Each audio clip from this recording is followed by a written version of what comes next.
All right, so we'll go over that test review on Monday. We got our test on Wednesday, so keep that in mind. I sent out a message on that. Did you get that little message? Hopefully you did. It's Wednesday, the test. I'll be here at 6 in the evening too for the online students. If you can't make it at 3, you could come at 6. So I'll send a message out on that. So the test covers up through Morse circle. So what I'm going to look at here today is not on the test, okay? It's on the next midterm, just so you know, okay? So this is kind of the next step here. So we spent a fair amount of time on some of that biaxial stress stuff. We're going to kind of apply that to another situation now of strain. Okay, so we're going to look at biaxial strain. And, you might remember that, whenever you apply a stress to something, like in this example here, if you pull on something, it'll get longer, okay? And that's uniaxial stress-strain relationships there. If you're just pulling on something, you would use the modulus elasticity, just E, to figure out how much longer it would get. You'd use that number and then go through some other calculations to get that figured out. Now, when you're in biaxial, it gets a little bit trickier, though. And so there's a little bit more of an equation, because what happens here when you pull on something, on the main axis that you're pulling on, it'll get longer. But on the lateral axis, on the side, the off axis, you might say, or I don't quite know how to express that, it'll get thinner, see? So not only do things change shape in the direction you're pulling, they also change 90 degrees off of that on the lateral side. So if you pull on something in the x direction, it'll get thinner in the y direction. And vice versa, if you push on something in the x direction, it'll get thicker in the y direction, okay? So, and I believe I'm on 410 here, I believe, okay? So that's a relationship that holds there, okay? And see, that affects biaxial, so stress and strain, because if you're gonna have a sigma x here, that's gonna have an effect, of course, on epsilon x. So sigma x is the normal stress in the x direction. That's going to affect the strain in the x direction, epsilon x, but it's also going to affect the strain in the y direction, epsilon y. So you have to consider that side effect too. And you do that using Poisson's ratio. Okay. So what we have here is that you have this basic relationship with the modulus elasticity, E, that is the stress over the strain.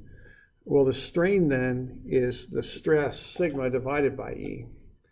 So that's the axial strain. So if you pull in the x direction with a sigma, you divide that by the modulus E, you'll get the strain in the x direction.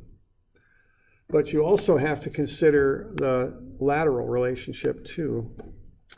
All right, so if you pull on something in the y direction, let's say, the strain in the x direction will be the y strain times Poisson's ratio, okay? The negative of Poisson's ratio, I should say, okay?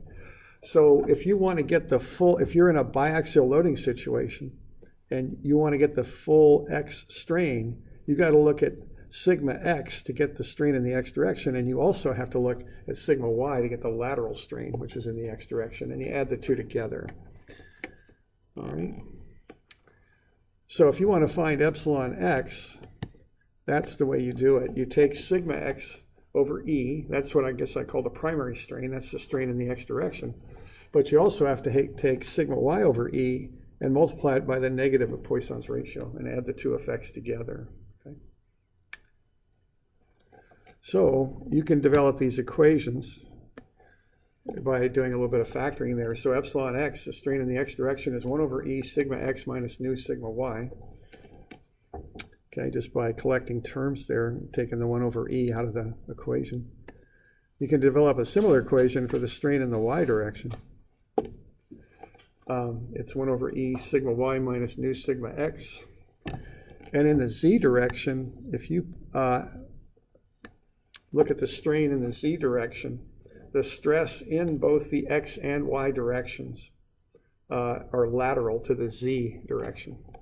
So at epsilon z, the strain in the z direction is minus Poisson's ratio over E sigma x plus sigma y. Okay? So what you can do with these three equations here is you can, if you know what the stresses are going to be on an object, you can predict what the strains will be if you know the material property. So what you can do with that eventually is you can determine how an object will deform. If you're going to apply stresses to it, you can make a prediction about how it will deform, because strain lets you figure out deformation. Now you can back solve those equations too, and you can solve for sigma x, sigma y, and sigma z in terms of the strains. And the equations look like that. Now notice if you're doing biaxial loading, sigma z is 0. I mean, it'll be 0 because you just have sigma x and y. But you can, and what this allows you to do is use strain gauges, put them on a material, apply loads to it, and then you can calculate what the stresses are just by using strain gauges. Okay. So the top run there, you've got the stress, you're finding the strain. The bottom row, you've got the strain, you're backing into the stress. Okay. So that's kind of how that goes. All right. So we got any questions on that there?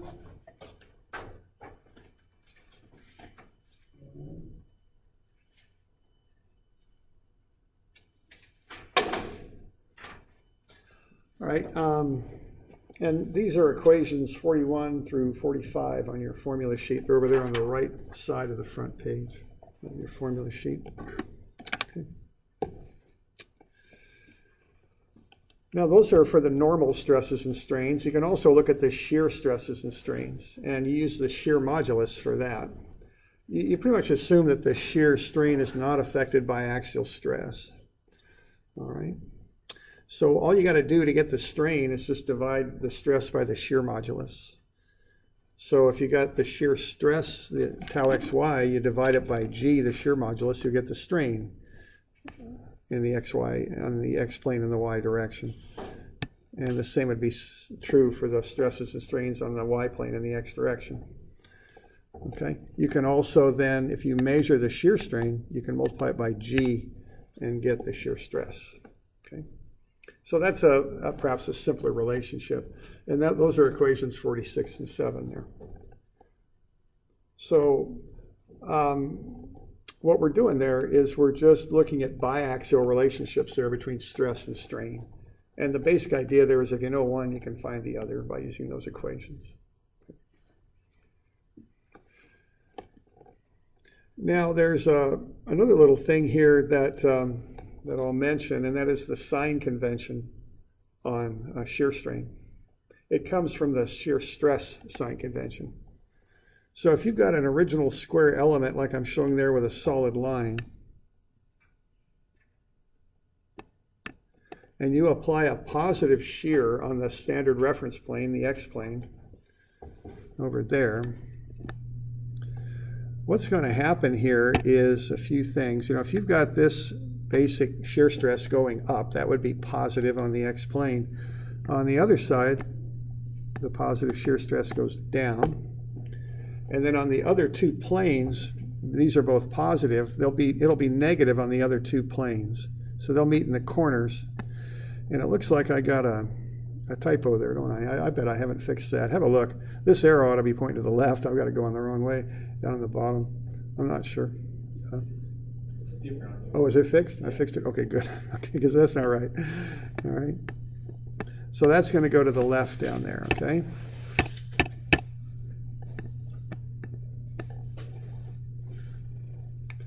All right, now what that's going to do is that's going to take that original square and change the shape of it. And you can kind of describe how that would go in some different ways, but if I've got this kind of shear stress on there, what it's basically going to do is take those two corners, upper right and lower left, and it's going to move them up that way. Okay? So that on the upper right corner, the shear is going to pull it up. The shear on the x-plane will pull it up, and the shear on the y-plane will push it to the right. In the lower left corner, the shear on the x-plane will push it down, and the shear on the y-plane will move it to the left. Okay?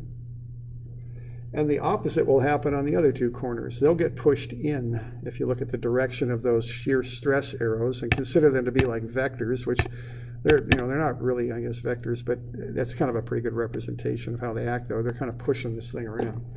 So those corners get into that shape there. And then if you just connect the dots, you'll see how that goes. See?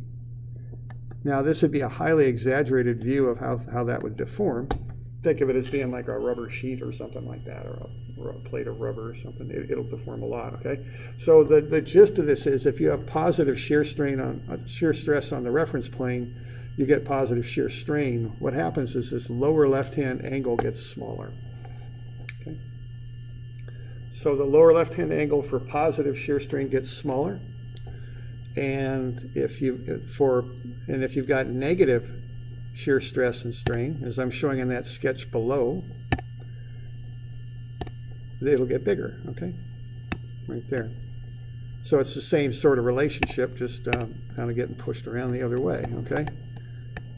Now you'll notice that sketch there on the negative is smaller. The only reason for that is I kind of ran out of room on the paper, so there's nothing more significant than that. I just kind of ran out of room, so that's why I made it smaller, okay?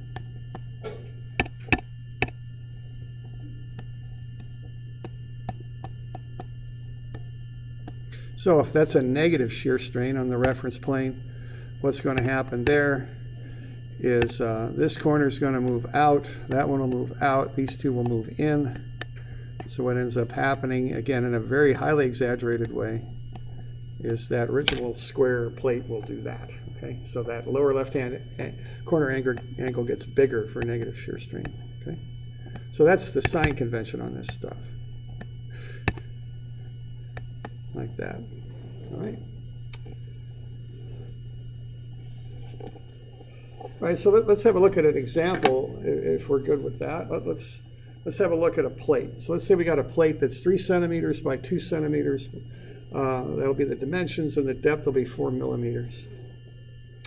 And let's apply the stresses shown there, okay, in the sketch below. So why don't you fill in that table there, sigma x, sigma y, and tau xy. We get those worked out. And let's figure out what that plate's going to look like after those stresses are applied. So we've got the original shape of the plate there, 3 centimeters wide, 2 centimeters high, 4 millimeters deep. And then we've got the stresses shown there below that are going to be applied. Okay. All right, now there's kind of just a chain of putting these equations together that we're going to use to get this done. So let's have a look here. So sigma x is negative 30 times 10 to the 6, sigma y is plus 20, and tau xy is plus 15. Y'all okay with those? And that plus 15 is based on this shear on the reference plane. And if I, again, took a board, pounded it into the wall, pushed up on the right-hand side, that board would rotate counterclockwise about that central nail or whatever I put it in there with. Okay, so that's why that's positive. It's just like the moment sign convention. Okay, now this is kind of just plugging into equations. This isn't the most exciting thing you're going to do in your life, I'm afraid, but we'll that's why I did a lot of it for you, because it's just number crunching, okay? Or actually, I didn't do all that much for you. So the first thing we do is we take 1 over e sigma x minus nu sigma y. Now, watch the subscripts. They're megapascals in this case, so they're all times 10 to the 6, but you do have to carry the full unit through the calculation. And that'll get me epsilon x. Okay. So 1 over 400 times 10 to the 6 newtons per meter squared times the quantity negative 30 times 10 to the 6 minus 0.25 times 20 times 10 to the 6. And when I run those numbers, I get negative 0.0875. So that's the strain in the x direction. And what that means is in the x direction, that plate is going to get about 8.75% shorter. That's how I think about that. Strain is a proportion of lengthening or shortening or angular deformation. In this case, it's shortening because it's negative. So that'll be negative 0.0875. So 8.75% shorter. That's how I think about that, okay? So we're doing all right with that? Okay. All right. Now we got the strain. Now there's kind of a sequence we can go through to get to the new length. And the sequence goes like that. It's on the top. If you've got the strain, what you can do, you can multiply it by the original length and get the delta, okay? Because we've got delta is defined, or I'm sorry, the strain is defined as delta over the original length. So if I want to get delta, what I do is I take the strain times the length, okay? And I've got that little equation right there. Now, if I want to get the final length, what I can do, I can take the original length plus the delta, right? I just add the change in length to the original length, I'll get the final length. That's about all there is to that. Okay, so that's right there. If I can work this stupid thing out. Here we go.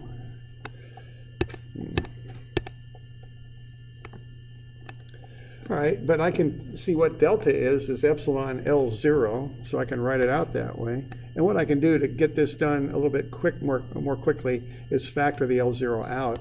So the final length is the original length times 1 plus the strain, because the strain is the proportional lengthening or shortening, okay?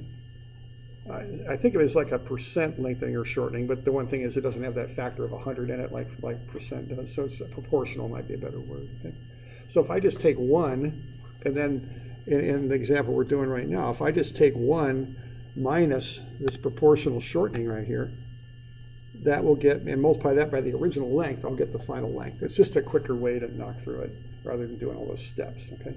So I kind of remember that one. It's not like an official formula you're going to find on a formula sheet anywhere, but it's one that I remember because it saves me a little bit of messing around.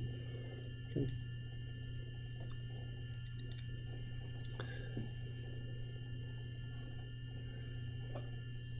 So LBC is 3 centimeters times 1, which that just gets you 3 centimeters, and then minus the 0.0875. So what's going to happen is that side in the x direction, BC, is going to get shorter. It's not going to be 3 centimeters. It's going to be 2.74.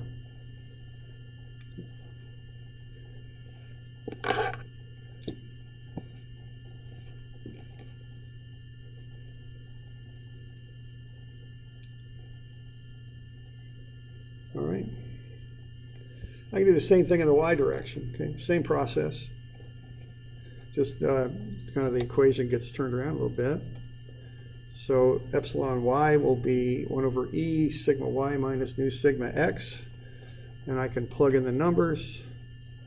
1 over 400 times 10 to the 6 times 20 times 10 to the 6 minus 0.25. Looks like I forgot a parent in there, not a huge issue, but it looks like I did do that. Right there. So minus 0.25, which is Poisson's ratio for this material, times the stress in the x direction, which is negative 30 times 10 to the 6. And when I run those numbers, what I get is plus 0.06875. So in the y direction, the thing's going to get longer by 6.875%. Okay.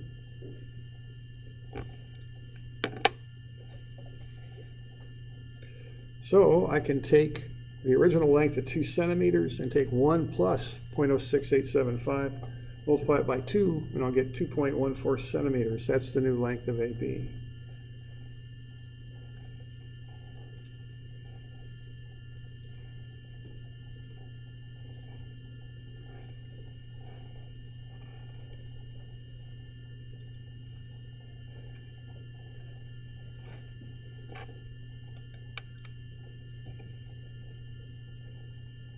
All right, so we good with that?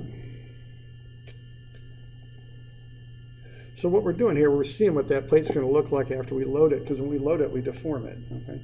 And it's going to be different. It's not going to be the same shape anymore. Now, I'm using very low E's here on purpose because I want to plot this up and look at it. You know, for a metal, it's not going to deform anything like this, you know. This is highly exaggerated, but I'm doing it so we can look at it and see it, you know. But just realize that, you know. if you're dealing with metals, they don't deform this much. Okay, the last one there would be epsilon z. And again, we're just plugging into the formula, minus nu over E sigma x plus sigma y. Just watch your signs. And we're not going to get much deformation there. It's going to get a little bit deeper. So that'll be plus 0.00625. So that's 0.625% thicker, basically. That might be the word for that in the z direction. Or deeper, I don't know. Okay.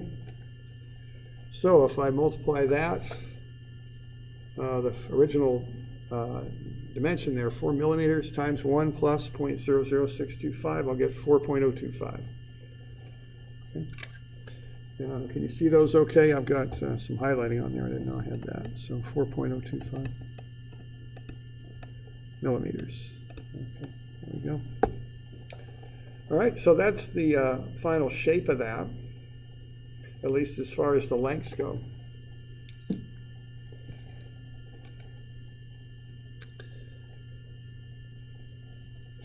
Now I'm also going to look at the shear, because the shear is going to make for angular deformations, okay?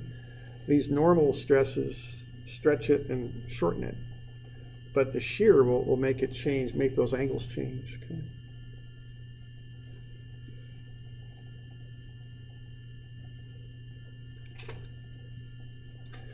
And all you got to do there is take the shear stress and divide it by G. So what we're going to get out of that is 0.09375. Now you can consider shear strain, I mentioned this a good bit earlier, to be an angle in radians. Okay? Gamma is delta over L, and for small angles in radians, delta over L, the two sides, which is the tangent of the angle, is essentially equal to the angle. And what I mean by that is if I have 5 degrees, let's say, just if I go the tangent of 5, what am I going to get? I get some, probably a pretty small number, yes. I get 0.087. So what am I getting here? I'm getting 0.08749, let's call it. We'll take it out there. Okay. Now, what happens if I look at, if I convert that 5 degrees into radians? Okay, let's see what happens there. If I convert that 5 degrees into radians, what do? I take pi radians into 180 degrees, right? So if I take 5, multiply it by pi, and divide it by 180, and see what I get. I get 0.08727, okay? Not exact, but pretty darn close, okay? So for small angles, you can look at deformation as a tangent, which is delta over L. Shear strain, I should say. Shear strain is delta over L, which is tangent, or you can look at it as just an angle in radians. They're pretty much equivalent. 5 degrees is a huge deformation for a metal. Okay, you would really notice that. That would not probably be good in most situations. But look at how close they are. Okay, it's pretty close even for 10, if I remember right. I mean, which is huge. I mean, tangent at 10 is 0.176. I'll just round it to 3 figures. And if I take 10 and convert it into radians, I'll go times pi and divide it by 180. It's 0.175. Okay. So, you know, that's 10 degrees there, which again is quite large for a deformation. Okay. All right. So if we want to get the new angle AB, what I could do would be to take 90 degrees, because that angle ABC, I want the angle ABC. So that angle ABC started off at 90 degrees. That's pi over 2 radians. I could subtract off that radian measure. Now that might seem a little odd because I've got a positive shear strain, but remember that makes that lower left-hand angle get smaller, okay? That's what positive shear strain does. So that's why I'm subtracting. So I start with pi over 2 radians, and then I subtract off my shear strain, and then I'll convert it to degrees. That's 84.6 degrees, okay?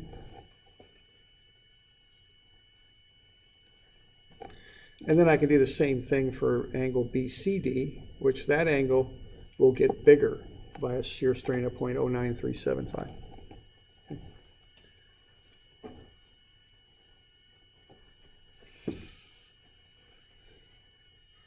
All right, so what we're doing here, the big picture on this, is we've got the stresses in the X and Y directions. What we're doing, we're finding the strains and the deformations. Our intent here is to find what's that final shape going to be. And I remember one of my students a number of years ago was working an internship, and they had one of those roller kind of conveyors, so they got a bunch of individual rollers set on a rack, and you can push crates and stuff along it. And they were pushing some really heavy stuff, and those rollers were starting to bang into each other. And what I think was going on there was those rollers were getting so stressed from that heavy weight they were pushing along it, as they were deforming, they were bulging out, and they were starting to interfere as they rolled.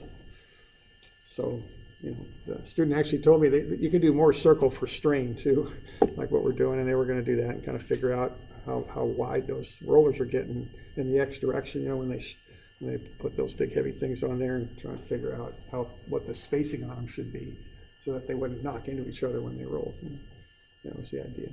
So there's an application of this. Okay, so you're kind of trying to figure out what the final shape of something's going to be.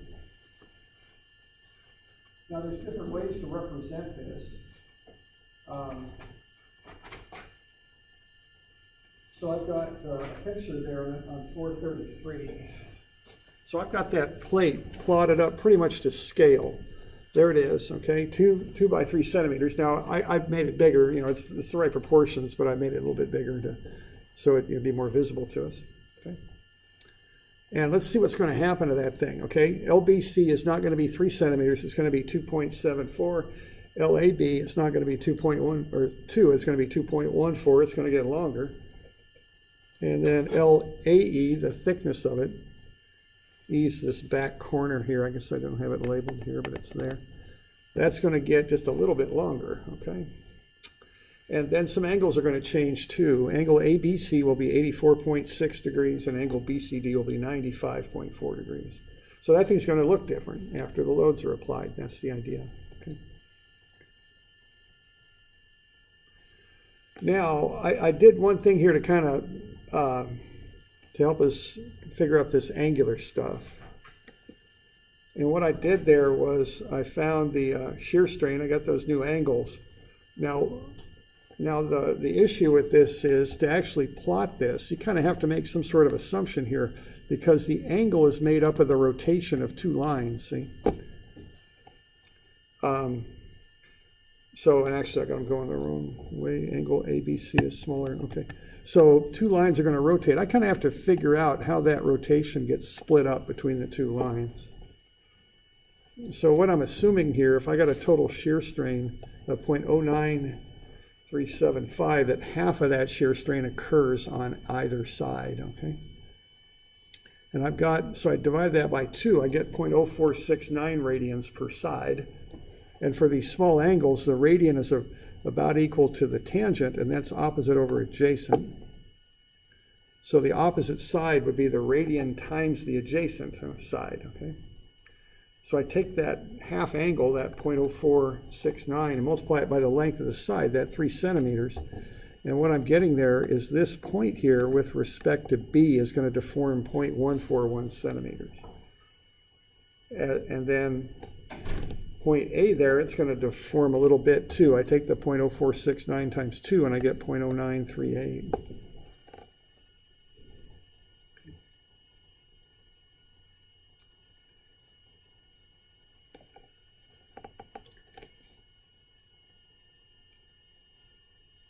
And so when you say that, you know, each of those sides, let's say the side BC, for instance, is deforming at the 0.141 centimeters, right? Is that like stretching out or compressing? It's not doing either. It's going up or down. Yeah, it's kind of. I'm a little leery of using the word lateral because that's more about normal strain. But I don't have a good word. It's kind of rotating in a way. The deformation is perpendicular to the line. That's that. Okay. And we'll draw it up here in just a second. Okay, so let's kind of see what we've got. Did I? No, I didn't. Okay, so let's see what happens to those points. So we've got all this data now. Let's plot this up and see what's going to happen. Now, when you make these plots, you got to define something as your origin. You have to have some point that your reference point. And for this, I'm going to use point B. I'm going to say, okay, I'm going to reference everything to point B. Point B isn't going to move. Okay, and let's see what happens here. Okay, BC, that gets shorter, okay? And each one of these small squares, and my scale that I'm drawing is 1/10 of a centimeter, that'd be a millimeter. So it's going to get shorter by what, about 2.5? So that's going to move right there. That's what's going to initially happen to BC on account of just the normal strain. BA is going to get longer. It's going to be 2.14, so that's 1.4 boxes that it'll extend out by. Okay, so just on account of the normal strain, that's what happens to C and A. C pulls in a little bit because it's getting shorter, A lengthens a bit. Okay? But we also have these shears that we got to deal with too. Okay, so that's the next step. The first step, I kind of do this kind of step by step. So the first one is, okay, what happens to the lengthening and shortening? And the next step will be what's going to happen. How does it, I use the term kick out, which way does it go? All right, so what we've got is angle's getting smaller because I've got positive shear strain there, right? Let's just get a check on that. Yeah, positive. That means the angle gets smaller. So what's going to happen is that point that A stretched out to is now going to move into the right, and that's on the 2 centimeter side. So it's going to move in by 0.0938, just a little bit less than 1 box. So that point's going to actually end up there. Okay. And then the other one here is going to kick out for point C. That's going to kick out 0.141. That's going to make that angle smaller. So that's going to kick out right about there, all right? So what's going to happen now is I can just connect the dots. And that's going to be hard to do, but I'm going to draw in parallels up here, like so. And so that's going to be the final shape of that plate, roughly, okay? It's also going to get just a little bit thicker too, but that's just getting a little bit too much on this sketch, so I don't think we'll do that, but, okay. So, y'all all right with that? Okay.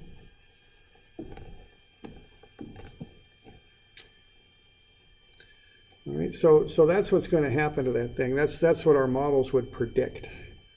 So you end up with a final shape that looks something like that. And I think of this in like 2 steps. One is the lengthening or shortening. That holds the line, your original line. The other one kind of kicks out perpendicular to the line. The shear kicks out perpendicular to the line. And I had to do each line separately, so I made the assumption that the shear strain was split evenly between the 2 lines. Okay.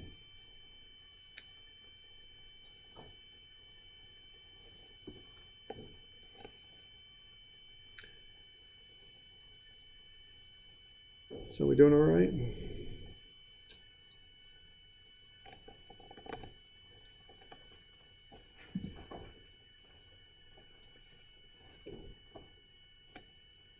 All right. Now, actually, I even threw a protractor on there, and it's too blurry to really see it. But that ended up, that final angle, the original one was 90, of course, and the final one ended up pretty close to about 84, 85 degrees. So, this worked out pretty well. It held, not perfectly, but it did all right. Okay. All right, so that's kind of what's called Hooke's law, and that just relates stress to strain. And then from strain, you can work your way into deformation, is what you can do. Let's see.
A little bit. It's 470 is what it is. I'm trying to get through one of these. This is biaxial strain. Okay. So just like there's biaxial stress, there's also biaxial strain. And the ideas are similar. If you know the strains in the X and Y directions, you can figure out the strains at an angle. That's the idea. And as you're probably noticing, when you look at 470, this gets into a little bit of an equation. It's a little bit involved. But what we're going to do here is we're going to start off with a little rectangular element. It's got sides of dx and dy, so that's kind of what they call an infinitesimal there, I think. And we're going to strain it in different directions, and we're going to see what the effects are at an angle. All right? So we've got our original dx dy. We've got we're going to run a line across from one corner to the other. We're going to call that ds, and that acts in the x1 direction. And then what we're going to do is deform this thing in the three different directions, and we're going to see what the effects are on that angled line. And then we're going to add all that stuff together, and from that we're going to come up with a nice equation that'll tell us, if we know the stresses in the x and y directions, what is this, if we know the strains in the x and y directions, what is the strain at that angle theta. So it's just like biaxial stress in that you can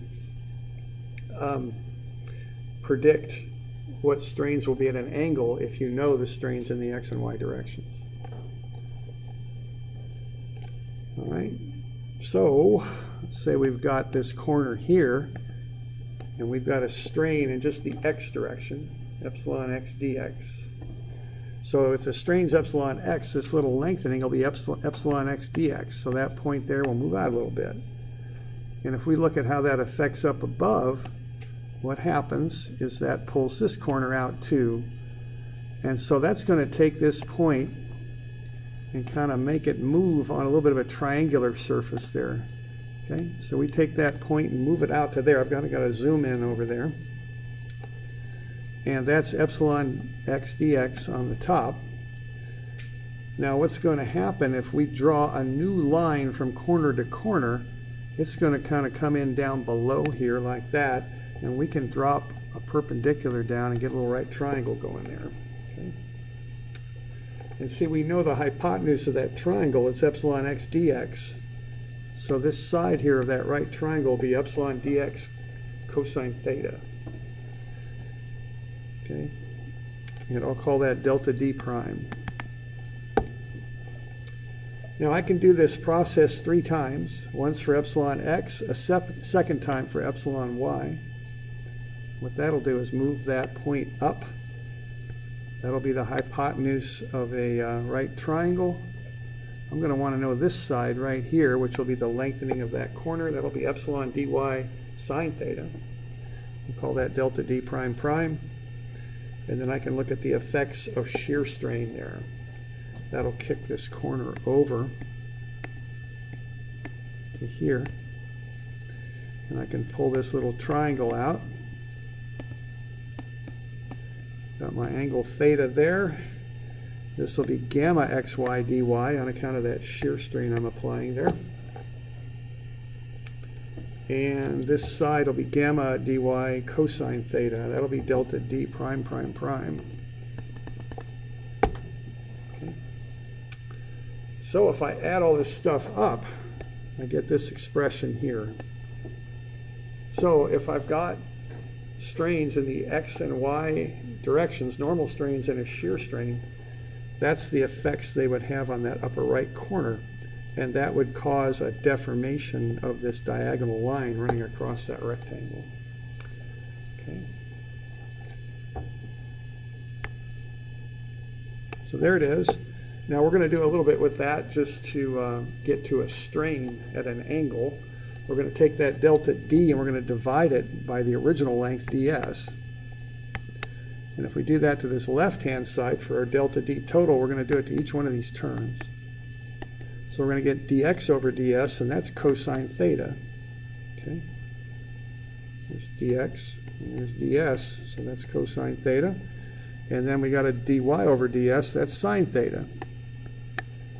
So I can plug in those trig functions and I'll get a nice equation here that'll help me predict what the strain will be at an angle, epsilon x1. If I know epsilon x, epsilon y, and gamma xy, I throw some trig identities in there and resolve it down to this form down here.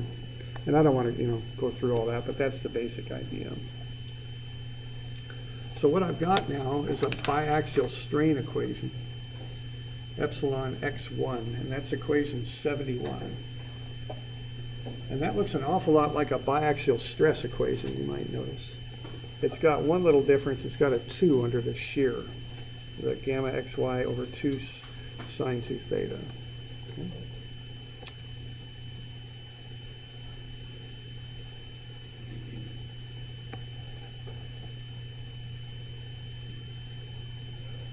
Now I can do a similar thing for the shear strain.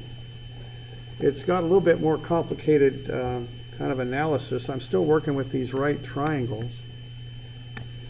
What I'm going to be interested in here is the angular change of this diagonal line. That's what relates to the shear strain. So I'm going to pull this side off of the triangle. So if I got epsilon x dx, that'll be right there. This side of the triangle will be epsilon dx sine theta. Okay. Theta being one of the parts of the total deformation. So then if I look at the shear strain on that long thin triangle right there and approximate that as a right triangle, I'll have the inverse sine of epsilon dx sine theta over ds. Okay. And I can do the same thing 3 times, once for epsilon x, one for epsilon y, and a last time for gamma xy. And once again, I can add all this stuff up. And I'm not going to get into the full details of this because it's an awful lot of calculations there. So what I'm getting here is if I know epsilon x, epsilon y, gamma xy, and I know the angle at which this original line acts, I can predict how much that line from corner to corner will rotate, and I'll call that alpha. Okay? And there's the formula for that. That tells me how much a given line will rotate if I apply strains in the x and y directions. And that's equation 77. Now the shear strain is made out of 2 rotations. One on this side, like we were just plotting up there a minute ago. I'll call that alpha. Another one on the other side, I'll call that beta. The shear strain is the change of that original right angle. It's the sum of alpha and beta. So I can derive an expression for beta, very similar to what I did for alpha. And I can add the 2 together and throw in some trig identities, and I'll get to my final form of the equation right there. So that's gamma x1, y1. That's the shear strain at an angle. And what I've got there is epsilon y minus epsilon x sine 2 theta plus gamma xy cosine 2 theta. Right. And that's equation 72. And what you might notice about these is they are an awful lot like the stress equations, the biaxial stress equations. They're derived rather differently, but they're very similar in their appearance. And we'll come back to that later, I think. Okay? We'll look at that next week. But I just wanted to kind of get that kicked out here. So So let's see. We do one of these, a couple of these maybe for Friday next week. Now, what's going on here? We've got that test coming up, okay? And that's on Wednesday. So we'll review a little bit on Monday, and then we'll cover some new stuff too. But we'll review a bit on Monday for that test. And so, how about for Friday doing 221 and 221B?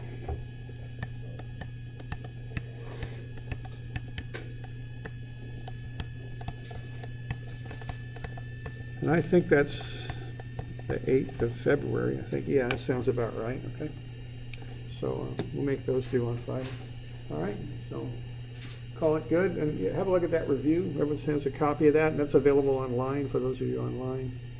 Have a look, and if you got questions on that, let me know on Monday. We'll go over it a bit too. Okay.